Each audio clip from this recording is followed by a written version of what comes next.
This week's big review is Berlin Strings First Chairs from Orchestral tools.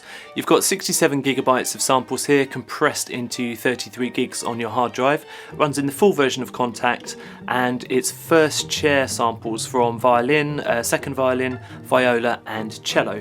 I've got a few Berlin libraries myself. I use them on a regular basis. I think they're pretty good, to be honest.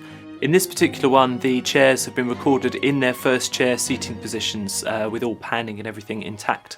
You've got multiple microphone positions there as well, including 2 different close mics. And this library can be used to complement the main Berlin Strings collection, or you can use it alone for a small kind of chamber ensemble, quartet feel, that kind of thing.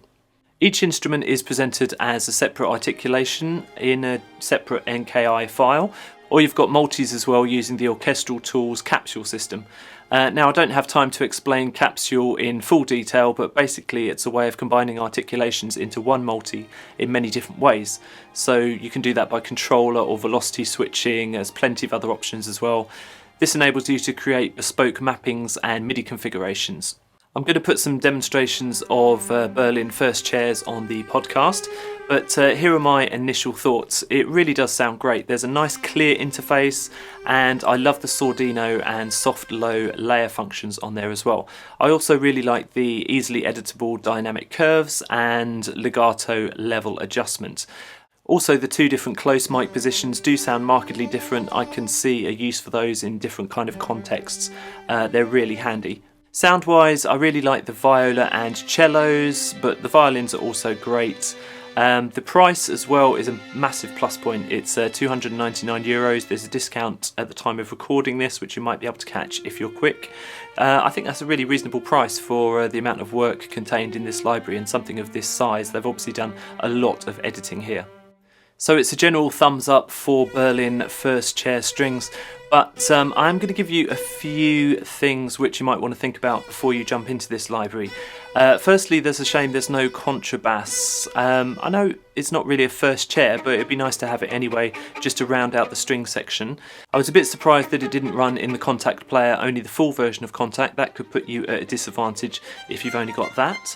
And the rest of my niggles kind of really come down to personal preference and how sort of perfect you want the sound of your libraries to be. There are some noise and tuning issues in the samples. Personally, I don't mind that. I think it sounds a lot more realistic that way, but some people might find that a little bit troublesome. There are some editing issues as well, though, which I can't really forgive. There are a few clicks at the end of samples and some slightly inconsistent performances. For example, some forte notes have far more scratchiness in them than others. Some spiccatos are a bit longer than others on different keys, and there's an audible bow change in some long notes but not others. Bow change I don't really mind, but a bit of consistency would be good across that library. Also, when it comes to consistency, the panning is a little bit off in some of the instruments. It's nowhere near as bad as something like East-West Gypsy Violin, where the violin sounds like it's coming from all over the room. But definitely that maybe should be tweaked in an update. I don't want to make it sound like these are all deal breakers. It's just personal preference for me and little things that I managed to pick out. Overall, though, I think Berlin Strings First Chair is a really good library, definitely worth checking out. The demos online sound absolutely fantastic, and in my time with it I had a really good experience. Thank you so much for watching. That's just a small taste of the Samplecast, a weekly podcast and YouTube show for sample library geeks and plugin enthusiasts. You can find out more information at thesamplecast.com.